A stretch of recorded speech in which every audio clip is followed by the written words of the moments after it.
Nama Om Vishnupadaya Krishna Prestaya Bhutale Shrimati Bhaktivedanta Swaminiti Namane Namaste Saraswati Deve Gauravani Pracharne Nirvishesha Shunyavadi Pastyatyade Shatarne Shri Krishna Chaitanya Prabhu Nityananda Shri Advaita Gadadha Shivas Adi Gaura Bhaktivinoda Hare Krishna, Krishna Krishna, Hare Hare, Hare Rama, Rama Rama, Hare Hare.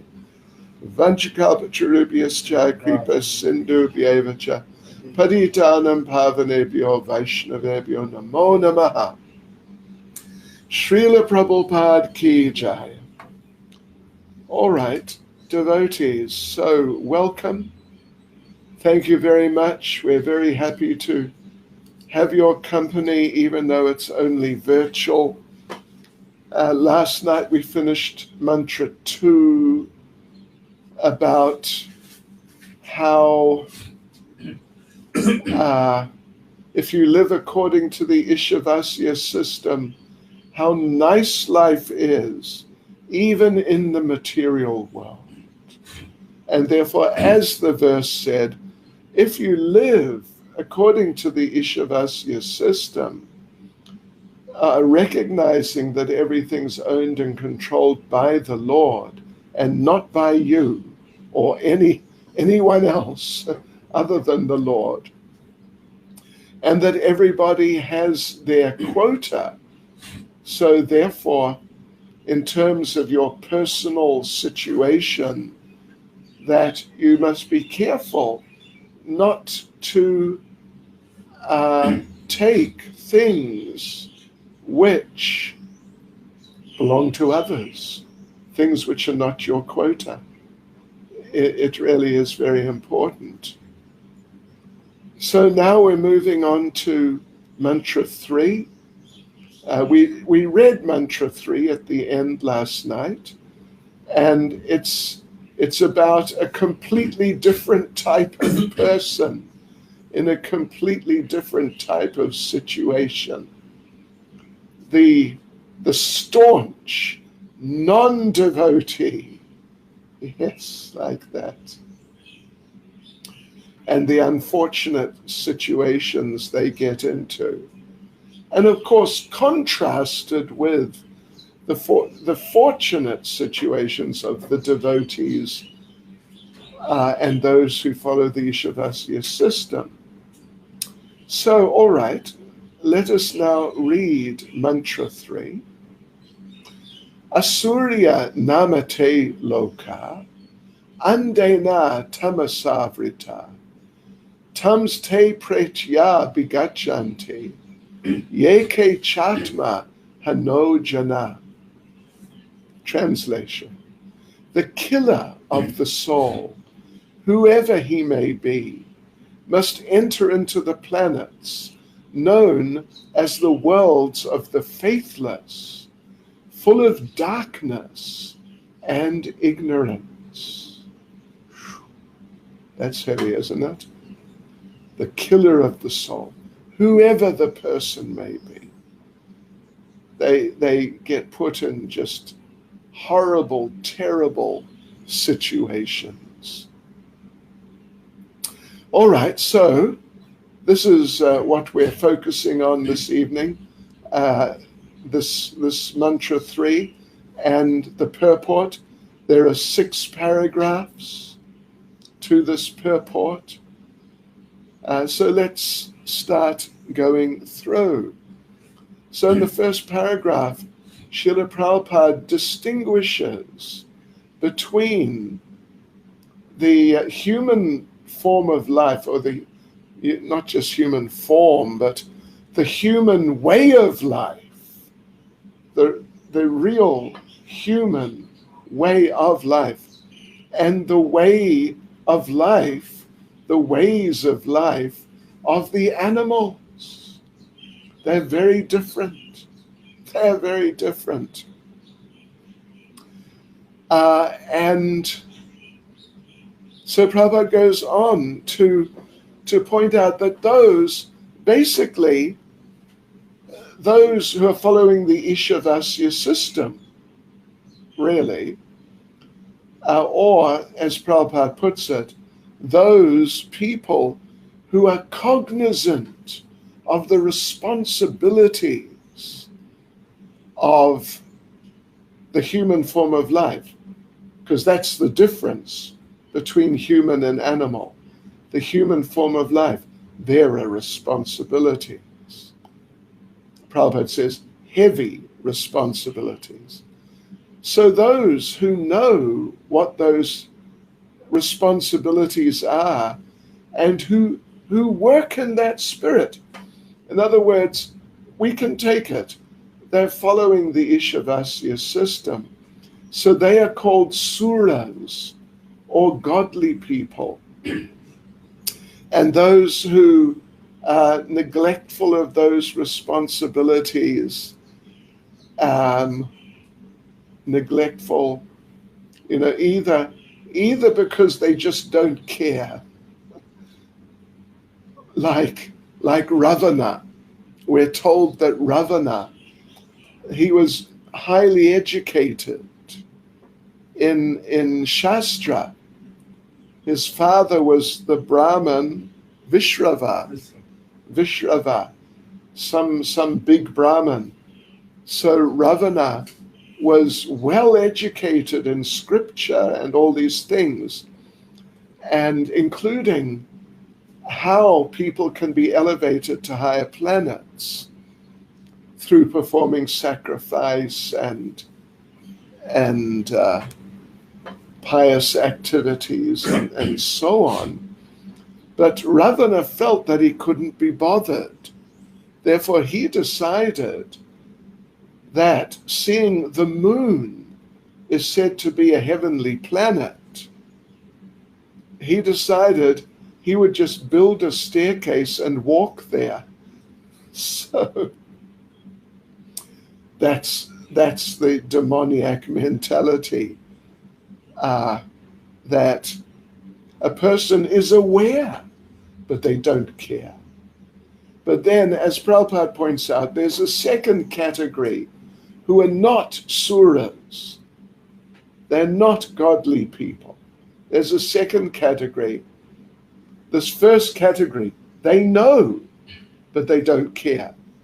The second category, they just don't know, and they don't care, usually. Yeah. And they're called asuras, which we've mentioned before over the last few days. If you have a noun, and you put a Sanskrit noun, and you put the letter A in front, then it becomes not that. Just like in Bhagavad Gita, I think it's the 8th chapter, Lord Krishna is talking about the material world, and he refers to it as vyakt avyakta. Vyakt avyakta. Vyakt means manifest. Avyakt means unmanifest. That's the nature of this material world. Sometimes it's here, like now. Sometimes it gets destroyed. All the planets are destroyed. Universes are destroyed. And we all go into the body of Mahavishnu. So that means that the material creation has become avyakta, unmanifest. But then after however long, when Mahavishnu breathes out again and he glances over the dormant material nature, which has just been in sort of suspended animation since the last distraction, so then the material world becomes vyakta again. Having been avyakta, it becomes vyakta. Okay, so here we have the suras, the godly people who understand what should be done and what shouldn't be done. who understand the Ishavasya principle and who apply it. So they're suras. And then you've got these other categories. I mean, they're just two subcategories. The people who may know about these things but don't care, and the people who don't know and generally they don't care. They are asuras. So between the suras, the godly people, the pious people, the good people, which includes the devotees, between them and the asuras, the demons, then that's all you get in the material world. Srila Prabhupada makes that point, that throughout the universe, there are only these two types of human beings. And Srila Prabhupada refers to, it's actually a very famous verse from Rig Veda. Om tad Vishnu paramam padam tata pasyanti surayo deviva chakshuratatam tad vipraso vipanyavo jagrivamsa samindate Vishnu yat paramam padam. Famous, very famous Rig Veda verse, which says, Prabhupada's just paraphrasing, that the suras, the godly people, they always aim at the lotus feet of the Supreme Lord. Paramam padam. Pada, of course, means feet. It also means abode. And paramam, of course, is supreme. So paramam padam can mean the supreme abode or the supreme feet of the Lord, which are also the supreme abode. And their ways are as illuminated as the path of the sun. And on to paragraph 2. So, we've read about intelligent people in Isopanisad. And in the context of Isopanisad, intelligent people, it has a specific meaning. And the idea is that intelligent people, they're the ones who know about the Ishavasya system. And as Prabhupada states here, not only do they know about the Ishavasya system in terms of the Lord's position and quotas, but they also know that we're all eternal spirit souls. Naturally, they know that. Yes. So these intelligent people who understand the Ishavasya system, understand we're all eternal spirit souls. They also understand that, as Prabhupada says here, and Prabhupada says, they must always remember, it's important to be mindful of this, that a spirit soul gets a human body after going through all other types of bodies for many millions of years, for a long time. It's not, as some people think, it's not that, some people who accept reincarnation, they think that when you come to the human form, that's it. You can't go down again. Of course, we know from Bhagavad Gita, we know from what Srila Prabhupada has been saying in Isopanisad, that you can definitely go down again. You can go right out of the human form of life into animal species, or even less than animal species, cockroach, or some sort of little unicellular little bacteria or something.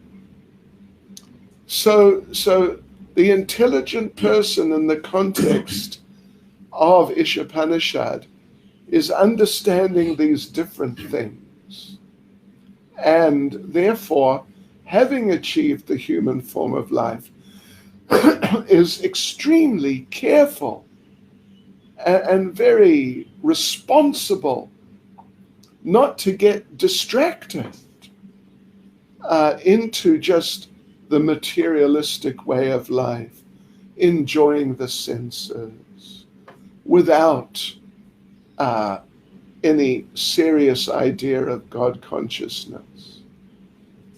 Yeah. So, and now Prabhupada explores this idea a little further, that the material world is compared to an ocean, and the human body is like a good boat which can cross the ocean, even designed especially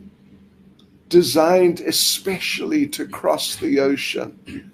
You know, if you're going to cross an ocean, you got to have a suitable boat, because that ocean, you know, that's quite a place. If your boat is not up to it, then you will get wrecked in the middle of the ocean of material existence, and that will just be too bad. So that the human body is compared to a solid boat, a good boat, which is capable of crossing the ocean. And the Vedic literatures and the great devotees, the acharyas, are compared to expert boatmen who know how to take the boat through the ocean. Because having come from a boating background myself, I can tell you got to watch out if you're driving a boat on the ocean. You can get into trouble pretty easily. Yeah. So then, further, the facilities of the human body are like favorable breezes that help the boat pass very nicely through the ocean under the direction of the boatmen, because there's a team. It's teamwork, cooperation. The Vedic scriptures and the acharyas, the advanced devotees. So Prabhupada concludes the paragraph by saying that if, despite all these ideal facilities, someone does not use this life for self-realization, then what? Then this person, Prabhupada says, he must be considered Atmaha, or killer of the soul. This is the person who the verse was particularly talking about. Atma, of course, is the soul, and Ha means to kill. Yes. And Prabhupada says that Isopanisad warns in clear terms that the killer of the soul is destined to enter into the darkest region of ignorance, to suffer perpetually. And you know this word perpetual, it doesn't necessarily just mean a long time. It can mean, perpetual means actually an indefinite period of time. It's indefinite. It's not just a long time, but there's no specific end to it. It may end, but there's no specific end to it. So now devotees, let's have a look here what to do. Okay. We have a special question here, devotees, based on this verse. Let me just repeat the verse again. The killer of the soul, whoever he may be, must enter into the planets known as the worlds of the faithless, full of darkness and ignorance. Okay, so now our question is going to be a question based on a Srimad Bhagavatam verse, as we generally do. I mean, at least a verse from some great scripture, and often the Bhagavatam. This is now from the 4th canto, chapter 31, verse 1, purport. 4:31, 1, purport. And there, Srila Prabhupada says, giving up a comfortable home life is absolutely necessary for human beings and is advised by Prahlad Maharaj. Hitvatma patam griham andakupam. To finish the materialistic way of life, one should leave his so-called comfortable home life, which is simply a means for killing the soul. Andakupam, is mentioned here, Sanskrit term. Andakupam means a bottomless well, a blind well, literally a blind well, which means, covered up, you may not see it until you fall into it, but it's really deep.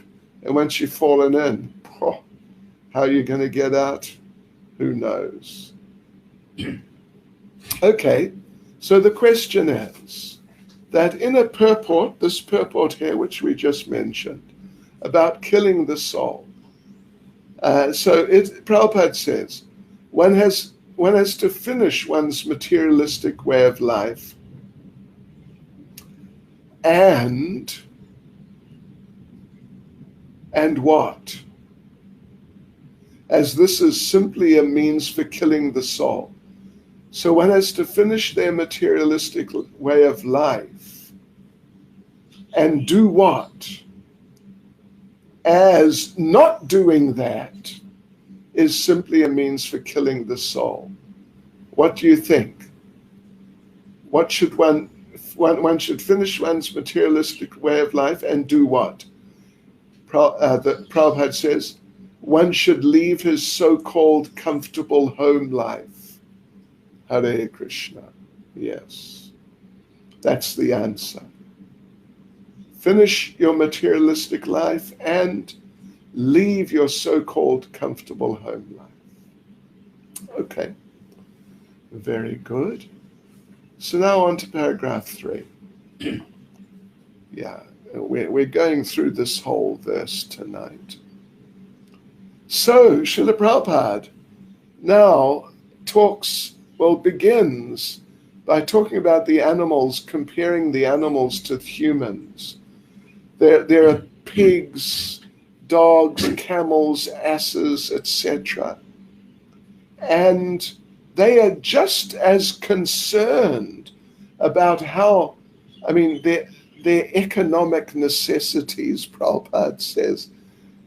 Economic necessities, or their economic necessities are just as important to them as ours are to us. Of course, they don't exactly have economic necessities, but still, they're as concerned about how is their life. Are things nice? Are the children all right? And all this. As humans are, basically, the animals have the same feelings about their situations in life as we do, and solving their problems. How will they get food? From where? How will they protect themselves? And these different things. So they solve those problems. We solve those problems also. We have a place to live, we have clothes, we have prasadam, we have different things for carrying on our lives. And the animals also, they get food. Oftentimes they have some territory, some sort of place where they stay kind of thing. And they have arrangements for protecting themselves from attack, like us. But their solutions to those problems are, Prabhupada says, they're solved only under nasty and unpleasant conditions. Yeah, that's true. You know, in many cases, at least the carnivorous animals, they have to chase after other animals. They can't go to the supermarket and buy whatever they want to eat. They got to chase after some other animal and kill the animal and eat the animal's body just, on the spot. Oh, Krishna. It's really crude. It's just totally crude and rough. Yes. So, but the human being has much better facilities. Much better facilities. And how is that? Well, at least as Prabhupada explains it here, because the human form of life is more important and valuable than the animal's life. And Prabhupada raises the question, why is it that humans get better lives than the animals? But now then he goes into the explanation, and it's very nice. Why is a highly placed government servant given better facilities for living than an ordinary clerk or some laborer or someone? And the answer is because the highly placed officer has higher level duties to carry out, much greater responsibilities than just the laborer who may just dig holes. So similarly, in a general sense, the duties of the humans are higher than those of the animals, who, they're just involved in a very simplistic way of life of eating, sleeping, mating, and defending. So, yeah. So that's the case. That's the situation. Because we as humans have higher responsibilities. And ultimately, what does that mean? We have the responsibility of awakening our Krishna consciousness. That's our ultimate responsibility. So because we have higher responsibilities, and particularly that one, but unfortunately, the current day human society, well, they're just not doing that. They're essentially focused on the asura way of life. How to eat, drink, and be merry, eat, sleep, mate, and defend. And that's about it. And at best, they may possibly have some religious activity, but generally in their religious activity, they only pray to God to give us better facilities for eating, sleeping, mating, and defending. Generally speaking, it's basically like that. So the animals are essentially involved in getting enough to eat. But the humans in general now who are not devotees, who are not following Ishavasya, they're not really any better. They're just doing the same things in more sophisticated ways. Instead of killing another animal to eat, they go to the supermarket. Well, they don't just go to the supermarket, they work to get money, and then they go to the supermarket. Or like the other animals who are vegetarian, they eat the grass. Those vegetarian animals do not know how to make a nice sabji or some vegetarian foodstuffs, and certainly they don't know how to offer that to the Lord. Yes. So Prabhupada makes the point then that when we approach such a person, such an asura actually, a killer of the soul, who doesn't understand that he's an eternal spirit soul, who doesn't understand that the goal of life is to reawaken our forgotten relationship with the Lord, but who is entangled in all sorts of materialistic activities. If we approach such a person and try to present self-realization, Krishna consciousness to that person, then Prabhupada says the person will reply that, no time. I've got to work to get money to eat. So I've got no time for your self-realization. Yeah, that's so common. No time.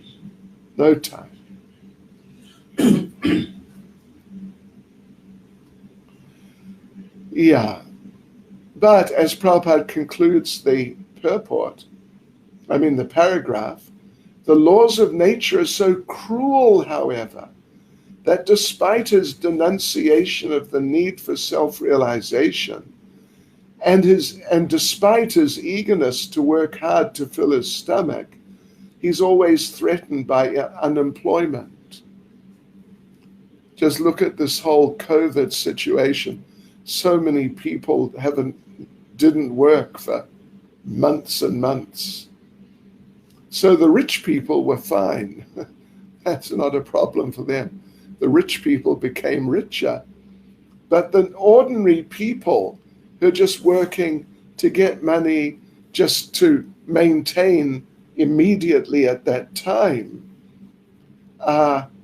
then they don't want self-realization, but they're always threatened by unemployment or COVID. How are we going to make ends meet? And we go on now to paragraph 4, a shorter paragraph. So again, Prabhupada emphasizes, what the intelligent people, one of the, number of things that these intelligent people who are following Ishavasya, that they understand. And that is that we're given this human form of life, not just to work like asses, swine, and dogs, but to attain the highest perfection, to re-enter our relationship with Krishna. But the problem is that if you're an asura, if you are an atmaha, killer of the soul, and you don't care for self-realization, then the modes of nature force you to work hard. The modes of nature, the laws of nature, even though you may not want to. Today's Friday, people have finished the week. I'm sure many of the workers, when they left the factory or office or wherever they're working, many of them were thinking, oh, how nice. The work week is finished. Yeah. But the thing is that because of different things, well, one point is, this is an important point, that because people are not interested in simple living and high thinking, of course, but in this particular case, simple living, because people want to have a high life with as much facility as possible, because they've got so many material desires. Therefore, the people have to work very hard. If you just live a very simple life, then you don't have to work very hard. But if you want more of this and better of that and all that sort of thing, then you have to work hard. And Prabhupada says that therefore people have been forced to work hard like the asses and bullocks that pull carts. And actually some people actually pull carts. Calcutta, maybe other places, I don't know, but I've seen, of course, Calcutta. People are pulling the cart and you are sitting in it. So these people, they work like dogs, like animals, and they don't care for a proper way of life. They just try to enjoy sense gratification. Therefore, they get involved in sinful activity on a very regular basis. And what happens to them? Well, as Prabhupada concludes the paragraph, if a man fails to discharge his duties as a human being, he's forced to transmigrate to the Asura planets and take birth in degraded species of life to work hard in ignorance and darkness. Yeah, the lower planets, they'll still have to work hard, but the situation will be much worse, much worse. There's the book Garuda Purana. I've got a copy somewhere, on my computer actually. Maybe I should read some of the things that it says there about what happens to sinful people. But I tell you what, it's bad. It's a great, horrible disaster. So let's carry on, paragraph 5. Now here, it's interesting. This is now, in fact, we discussed this to some degree last night, but we'll discuss it again now. And we'll discuss it again now. There are some people who, devotees, or at least Prabhupada doesn't exactly say devotees, but he talks about people who enter upon the path of self-realization of some sort. So they take up some spiritual process, but for one reason or another, they cannot complete it. Either they die untimely, or they fall down, some unfortunate complication arises in their life. So they don't complete the process. This is discussed in Bhagavad Gita, that by Krishna's mercy, they're given a chance to take birth in a family of Brahmins or Vaishyas, pious people.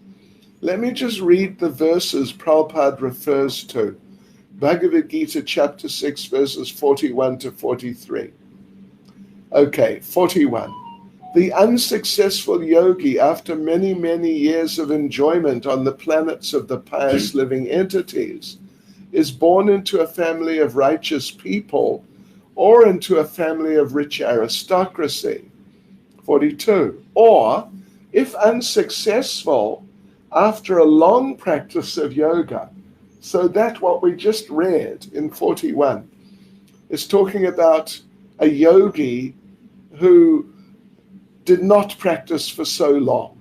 But now we're going to hear about a yogi who was unsuccessful, but after a long practice of yoga, he takes his birth in a family of transcendentalists who are surely great in wisdom. Certainly, such a birth is rare in this world. And 43, on taking such a birth, he revives the divine consciousness of his previous life, and he again tries to make progress in order to achieve complete success. Yeah, okay. So by Krishna's mercy, due to his or her sincere efforts from the previous life, they get a good chance in the next life. Of course, as we mentioned, Prabhupada last night, Prabhupada's one son became a demon. Even Advaita Acharya, of his 6 sons, 3 became Mayavadis and committed offenses against Lord Chaitanya, actually. So in other words, even if you get such a situation in your next life, it's not guaranteed. It's definitely not guaranteed. Don't take it like that. Yes, but by Krishna's mercy, facility will be there. So Prabhupada makes an interesting point, in more or less almost in the middle of the purport. Where is it now?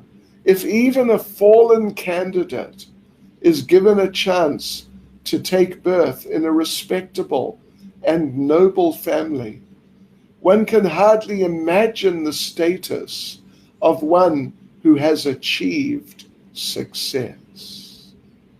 Wow, that's amazing, isn't it? One who has actually completed the course and come to the platform of perfection in pure devotional service, in pure Krishna consciousness.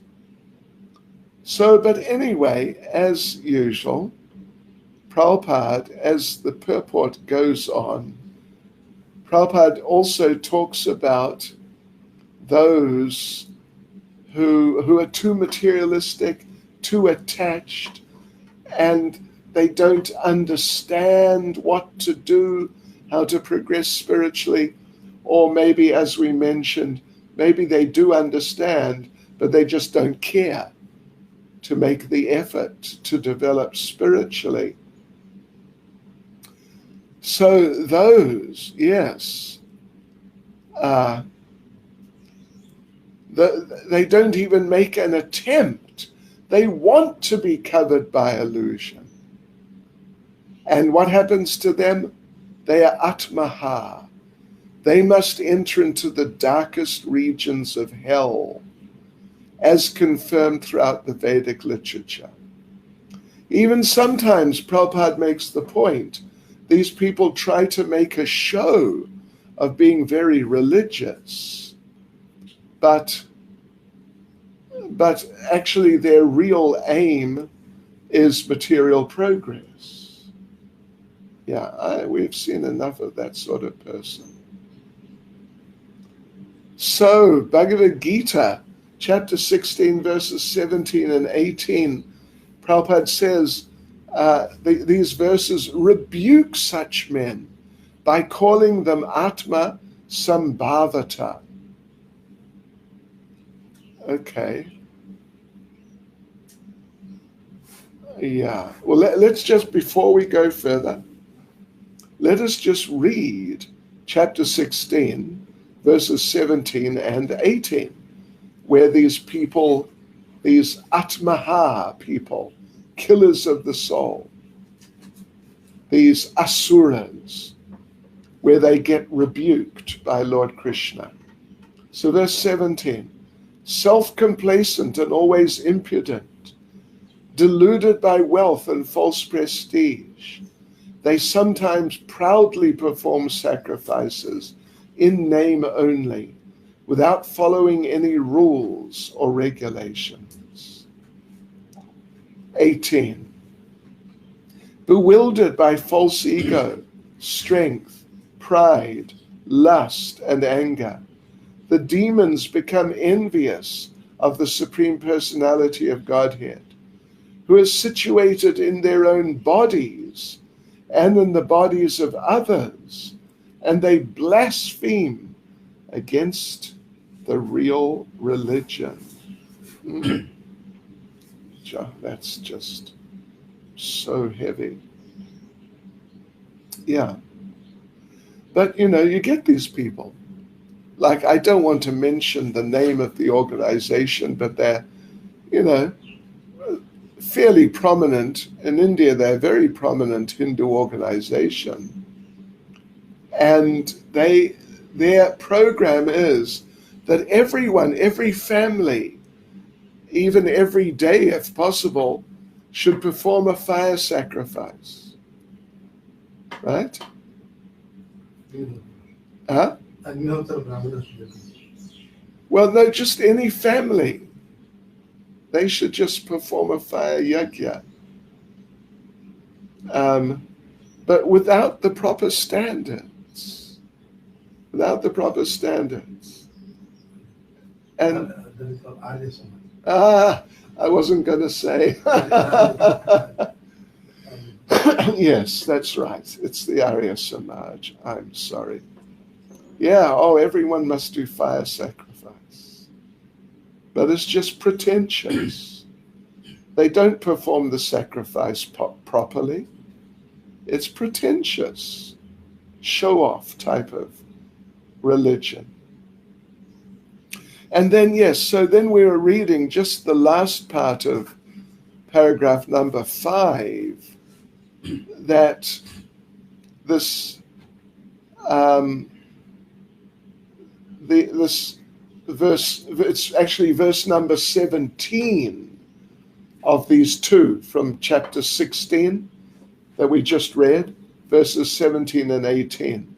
It's verse 17 which refers to these people as Atma Sambhavita, self-complacent, meaning that they're considered great only on the strength of deception and are empowered by the votes of the ignorant and by their own material wealth.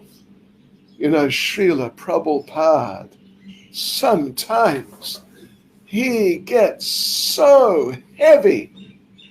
Wow. Chastises so heavily. Great only on the strength of deception. Oh, Krishna. Empowered by the votes of the ignorant. Oh, Hare Rama. And empowered by their own material wealth. Ah, Krishna, Krishna. So such asuras, devoid of self-realization and knowledge of Ishavasya, the Lord's universal proprietorship, are certain to enter into the darkest regions of ignorance. We should note that. Self-complacent. Self-complacent in principle means that like self-satisfied. I'm fine. I have no problem. I'm doing well. Just don't bother me. Whereas actually, he is not doing fine at all. He's doing very badly. He's doing horribly. Yes, he's really doing in the most horrible, shocking way. And so Prabhupada says, such asuras, devoid of self-realization and knowledge of Ishavasya, the Lord's universal proprietorship, are certain to enter into the darkest regions. There are many candidates for the darkest regions, I tell you what. Nowadays, there's plenty. No shortage. All right, so Srila Prabhupada then concludes the purport. I'll just read the last. It's just one sentence, actually. The conclusion is that as human beings, we are meant not simply for solving economic problems on a tottering platform, but for solving all the problems of the material life into which we're being placed by the laws of nature. Yeah, so solving the economic problems and other problems, different types of problems in the material world, which Prabhupada says, problems on a tottering platform. It's very unsteady, unstable, and at any point, it could all collapse. Okay, so now just before we conclude, I want to read a paragraph. It'll just take 2 minutes or 1 minute maybe. It's from a class by Srila Prabhupada on the invocation, of Isopanisad. Prabhupada giving a class in Los Angeles in 1970. So just listen to this. Prabhupada says, Atmaha, the modern civilization is like that. It is a killing civilization. Atmaha, Atma Hanojana. All these people are killing themselves because they do not know what life is, simply living like an animal. An animal does not know what life is, but is simply under the laws of nature. But when you get this human form of life, there is responsibility. Here is a chance for you to become Krishna conscious and solve all the problems of life. If not, you go into the cycle of birth and death again, through 8,400,000 species. It will take many, many millions of years again to come back to the human form. Just like we see the sunshine again in the morning after 12 hours, 24 hours. Everything is a process. So if you lose this opportunity of elevating yourself, then again you come through the process. Nature's law is very strong. Daivihyesha gunamai. The sooner you surrender to Krishna, Mameva ye prapadyante mayametam tarantite, such a person is able to overcome this process of material nature. Hare Krishna.